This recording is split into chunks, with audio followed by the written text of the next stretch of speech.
Welcome to Jurassic World.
Guests, welcome to Jurassic World Minute, where we visit Jurassic World one minute at a time.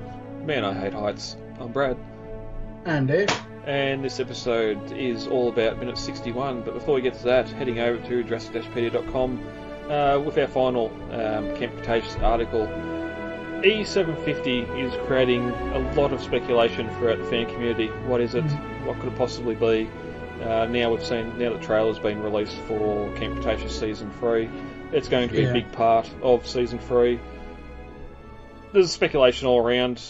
This article isn't about that. It's more about what we know of the creature, of what happens with the creature in the tank. It's escaping, and what will lead into Season 3. But Kenji flipping switches, overloading circuits, and of course the Compies moving in and just being the rats they are and biting all the wires in the tunnels. I know that I've seen some fans kind of not really complaining, but they're like not quite sold on the cryogenic freezing that we did here. But really, in a franchise that has dinosaur cloning and glass hamster balls for humans, I really don't see cryogenic freezing as that much of a stretch, you know? I mean, it still seems to be in the ballpark for me. It's not like they're introducing time travel or anything. It doesn't seem that far off the mark for me yet.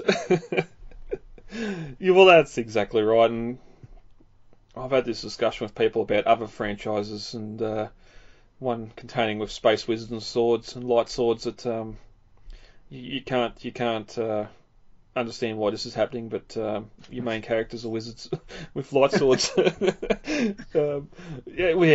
seen a lot of stuff. There's a lot of stuff in this franchise, and cryogenic freezing, and that probably isn't too far, much of a stretch. I made the joke that I hoped it was one of Maisie's failed clones. We did get one of the shots in the trailer of the eyeball looking that red eye, much like we've seen with the Indominus, but interestingly though, the skin seemed brown.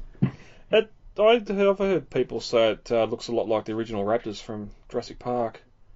Well, I mean, I couldn't tell because they do have the reflection of the fire in the eye, so you can't really tell the true eye color. It's kind of like a reddish orange, I guess, but we've seen the Indominus is white, the Indoraptor is black. This one seems to be E750 the brown. Well, there's the other Lord of the Rings reference too. It does sort of look like the Eye of Sauron with the flames there, but they'll reveal exactly what it is when they choose to reveal exactly what it is, and I don't think that's going to happen before Season 3 comes out, unless there's going to be a toy leak or something. There's been plenty of toys released under the Camp Cretaceous brand that haven't appeared in the series yet. Looking at you, Troodon, but I still think that we're going to get a toy that's going to reveal the look of this probably at least a month before the season airs. Yeah, and that's just the facts of life. The amount of leading time they've needed to get figures ready for this. because we don't really know if they're working on Dominion toys at the moment or if they're able to push that back as well. Well, I mean, I know this isn't our monthly episode, but I mean, we have gotten some really cool reveals that I think might have originally been planned for Dominion, and they're releasing now under different lines, just to release it. Yeah, it'd be nothing worse. Mattel would not want them figures waiting around for a year just to have it in the Dominion box packaging. But we'll see what happens. We've gone until May, so there's still a few weeks to see if anything gets leaked, and we'll probably talk about it. But probably. For all the speculation on E750, head over to the Jurassic Pedia Facebook discussion page, or the group there on Facebook. Pedia's got a Twitter account, hasn't it? We do, yes. Yeah. We use it when I get bored, basically. When I get bored of looking at my Twitter feed, I hop over to the Pedia Twitter feed and retweet and make posts and stuff. Yep. I probably should mention too, the Pedia has a Discord now. Do you know, is that just Discord/Jurassic-Pedia or something? It's the link is available on our website here. It's kind of weird because the way Discord randomizes the links, so it's not like okay. It's not like a true kind of Discord. I mean, you basically click the link to the server where it says Discord in the blue banner there on the side. Log in, and theoretically it should take you to the server where it'll ask you if you want to join or something. All right, so yeah, head over to the site and check on that if you're a Discord user, or head over to Jurassic-Pedia.com for articles and many more, and much more. You look tense, Claire. Maybe you should just focus on the controls. The key to a happy life is to accept you are never actually in control. Bird! Dave, reading in a minute 61. Yeah. Alright, opens with the boys running out into a field and ends with the boys crawling from the water. As we open on 61, the boys are running through that field, much like we've seen in Jurassic Park 3. Behind them, you can hear the Indominus crashing through the forest in pursuit. While they probably aren't thinking clearly here, do you think they would have had a better chance of survival staying in that dense, dark jungle we've seen over the last few minutes? Like, as you mentioned last minute, sort of minute before, it didn't look as big an area as what it seemed to be. There probably wasn't a lot of room in there for them to hide. Yeah. It just sort of went out into the open anyway. Well, it seemed more like it got thick and then it thins out into this open field. And I don't think they probably would have been able to hide from the Indominus for long after. Eventually, they're going to get back open to Jarvis River Valley, and they're not going to have any place to hide or run. So I think going over the falls was their best bet. Yeah, some of the trees in there are sort of them big, thick, viney trees you could probably climb, but as we've seen in Camp Cretaceous, you can knock down structures 1,000 feet in the air. So I should probably be able to climb the trees and get them if they tried that route. But finally we see the Indominus burst through the trees, and she sort of pauses for a moment, taking in the air out, and sees the boys and gives chase. And that's when the grass gives way to rocks and a drop-off. The boys stop and look down to reveal a waterfall and a lagoon below. And I just love how you can sort of see the walls of the ravine covered in vines and that greenery, and just how much it extends away from where they're standing. Mm-hmm. Well, not only that, I mean, I love this kind of turquoise color of the water itself. I'm sure a lot of the filters being used in the movie kind of have a lot to do with it, but I mean, still, it looks like a nice place to go for a dip. And again, we're back on Cooler Ranch here, aren't we? I thought I read somewhere that this is the same falls where they shot the Dominion Republic amber mines, but it might be on this same stream, but it might be further down because it doesn't look anywhere near what it looked like there. Yeah. Well, I mean, I know that depending on whether it's the wet or dry season, the falls get either larger or smaller, and this might have been filmed at a point where the falls were really deep. Yeah. Because I know I heard that as well. Yeah. But the boys take a moment to look back as the Indominus is charging, roaring at them. And Zach tells Gray, we're going to have to jump. And Gray shakes his head, I can't. But we get a shot of the boys on the edge with the Indominus closing in, and Zach says, are you ready? 1, 2, and then they jump. Just as the Indominus arrives, lunging forward with her jaws open, hoping to grab the boys in midair. And if this was a 3D movie, you can guarantee those jaws nearly come out the screen as she misses them. Well, I do know that when they were kind of having that 3D craze for a while, I mean, 3D movies kind of fade in and out of popularity, and I know that they were kind of fading in popularity at the time Jurassic World came out.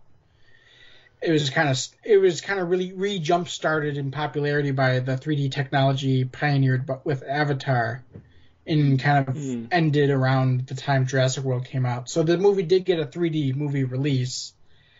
I have a 3D capable TV downstairs, but we almost never use it. So. Well, I don't think you could ever. I remember they were pushing for the technology. I think James Cameron for Avatar 2, he wanted the 3D technology that you didn't need the glasses, and the only way I could see that happening was hologram. Yeah. But if anyone's going to do it, it'd be him. But yeah, I got a couple of movies here, some of my favourite movies I got in 3D as well, just because it looked good at the cinema. But never got a player, never got a TV, and I've just got the Blu-ray, 3D Blu-ray sitting here where I can't watch. Well, I mean, we have like the glasses, the player, and all that stuff, but the batteries in the glasses went out, and we just never bothered to replace them, and it just became like I mean, as I said back when back in like 2014 when the movie was still under construction, 3D is a gimmick. It's always been a gimmick. It'll probably always be a gimmick. It's an excuse for theaters to raise the ticket price by $2. You know, I mean, it's not probably something that's going to be the primary way we view movies for a long, long time. At least not until we get colored hologram projectors in our living rooms. You know, just project the movie into 3D in the middle of our room. You know. Yeah. Did you get to the cinemas and see Jurassic Park 3D when it was released? I did, yeah. When they done all that? I went and saw the 3D version, which I loved. It was great. And then I also, of course, had to see it in regular, just because it was Jurassic Park in theaters. Who doesn't love it? That would have been about the same time as Lucasfilm started doing the prequels in 3D as well, but stopped with Phantom Menace. Yeah, I remember that. I remember they were planning on doing all 6 movies in 3D and releasing them. And there was a press release that I think they even might have scheduled them to be like yearly or something. Yeah. And like you said, they stopped with Phantom Menace. Well, as you're saying, they do all 6, and they obviously that was before The Force Awakens come out, which I think that was the only one that was 3D, because Jedi, The Last Jedi, and definitely Rise of Skywalker wasn't, but yeah. Like I said, then 3D was dead. Yeah, it's a gimmick that fades in and out of popularity. I remember they was kind of popular in the late-ish 90s. When they had like the big headsets, they kind of reminded me of the night vision goggles that Tim wears in the movie, except they weren't green and decorated. Although you'd customize them to make it green and decorated. Oh, yeah. Yeah. Nice tangent. But the Indominus is about a second too late, missing the boys as they fall down into the lagoon below. Gray yelling all the way down, which I reckon I would be as well. And I have to ask the question, what's the highest point you've ever dropped or fallen into the water, or have you ever been skydiving? I think I'd be still up there. I'd be Indominus food now. I don't think I'd have the stomach to jump. I've only jumped about 5 metres out of a tree into a river before. That's about as high as I can go. I fell about maybe 15, 20 feet without water. Oh. I know. I was a kid climbing a tree in my backyard, and the branch below me gave way. I was at the very top too, so it was a decent sized tree. So I fell straight down on the gravel, and it hurt. I luckily did not break any bone, but the doctor did think I may have bruised my femur. I guess you can bruise bones. So yeah, I mean, I had a limp for like half a year, but I didn't actually break anything. Indestructible childhood. So when I was a child, I used to jump off the roof. It's same, probably 10, 12 feet, either onto the trampoline or onto the damp grass. Use that to break your fall a little bit, but that's probably why now I'm sitting here and not able to bend my knee. Growing up, my friend lived in a ranch house down the block, and they had apple trees in the front of their house that were close enough to the house that if you climbed up the apple trees, you could actually get onto the roof, which we frequently did. And since his mom worked from home, on occasion, she would hear us climbing up on the roof and, of course, come out and yell at us. Get off the roof. But we get as the boys fall in the water here, we get a fantastic underwater shot with a nice clean pool. You're saying before how well the water looked in the lagoon. I'm assuming because it's characters in the water, this is a pool shot, not an actual on location shot. And those rocks would have to be CG that they're sort of swimming beside. Or they're like just foam rocks weighted down at the bottom. Yeah. But, I mean, they probably soak up the water, so it'd be like hitting your head on a wet sponge. Yeah. But being with the waterfall falling onto the rocks and how clear the water is, it's possible. This is what it actually looked like underneath, not so much debris, and then it's not like Jurassic Park 3 where they go underwater in the jungle river and all of a sudden it's clear, crystal clear, because that's not what jungle rivers are like at all. But up at the top of the waterfall, the Indominus crouches down on all fours and looks down, waiting to see the boys. I love the look here again, just to characterising the animal as she's wiggling her tail back and forward as she's watching, much like a dog ready to pounce. Just great animation for the animal. Oh yeah. And then I like this shot that we get of her standing up and walking off from the waterfall, because I mean it is so hard to make CGI like this in bright sunlight conditions look good, and it looks good, you know? Well, yeah, that's it. A lot of the stuff we see these big animals in the franchise, it's all nighttime stuff. Seeing this predator out in the middle of the day, and just how strong the CG is with her, it looks great. Mm-hmm. But the reason she's walking off is because the boys are still underwater. Zach grabs Gray by the ankle, gesturing for him to shh, and it's just, they're staying under the water. She stays there for as long as she can, but they don't surface, so she loses interest and walks away. But we do get a nice shot here too, with sort of looking down at the base of the waterfall, looking up at her as she's looking over the side. Again, just great CG, and the camera being right in amongst the water here as the waterfall sort of falling past the camera. And it's only a few seconds after she turns and walks away that we cut to the boys breaking the surface and getting a big gulp of air. I don't know how much they would have been able to see her on top of maybe they'd see a bit of an outline, just the way light travels through the water and that. I think they might have just knew that she'd left. Just waited a couple of seconds just to be on the safe side, you know? If they had surfaced while she was still there looking over the side, do you reckon we would have seen the Indominus launching off the bank and going in after him? Maybe. Or would she have tried to make her way around?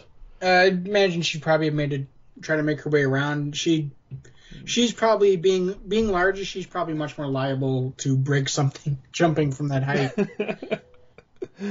Well, again, how much does she want to taste more human? It would have been a great sight though, seeing her leap from that bank and dive into the water. I mean, she's kind of like any animal. She only ran after them because they ran, you know? Yeah, no, that's true. Same as the ankylosaurs. Just that that inquisitiveness. But as the minute ends, the boys swim to the shore, doing their best Arnold Schwarzenegger impersonation from Predator, climbing up the muddy bank. But jokes aside, we're told it can sense thermal radiation. I wonder if it sees like the Predator. We get that sort of. We don't get any Indominus vision in the film, but I wonder if she sees in those shades of reds and greens, much like the Predator did. I mean, she could, but I am thankful we don't get that in the movie, just because the fisheye lens view of the first person view of what the Predator sees is kind of really become a schlocky B movie shtick. Like everybody wants to try to be the next Jaws, so they do it. I'm glad it hasn't turned up in the franchise at all. Yeah. You think, especially maybe JP3, when we get into the sort of depths there, that we're going to have Grant dreaming about raptors on the plane. Well, why aren't we getting Raptor Cam as well? I mean, we do kind of get Raptor Cam at the end of towards the end of this, but we don't get like their vision, that kind of fish-eyed look that they like to do with the camera. That's only because it's the looking through the cameras mounted to the side of their heads. Yeah. Isn't it? Yeah, it gives a look at we're seeing what they're seeing, but it's only because they've got the tactical cameras strapped to their heads. Yeah. Anything else on that before we get to the novel? No, I think we're good. Not a lot in the novel. Again, most of what's in there happens in the film, but the waterfall is said to be 20 feet high, which sort of. I could see that. When we're up with the boys, looking down, it sort of looks a lot higher than when we're down with the boys looking up at Indominus, and especially that wide shot when we pull back and she gets up and leaves. Mm-hmm. She's nearly as tall as what the waterfall is. Exactly. So, I mean, I could see the waterfall being about 20 feet high. Yeah. I mean, she's not that much bigger than the T-Rex. So it's not like she's towering over the T-Rex, you know? Not yet. She's got some growing to do. Yep. But that's minute 61. Dave, how about we get out of here for the day? All right, sounds good.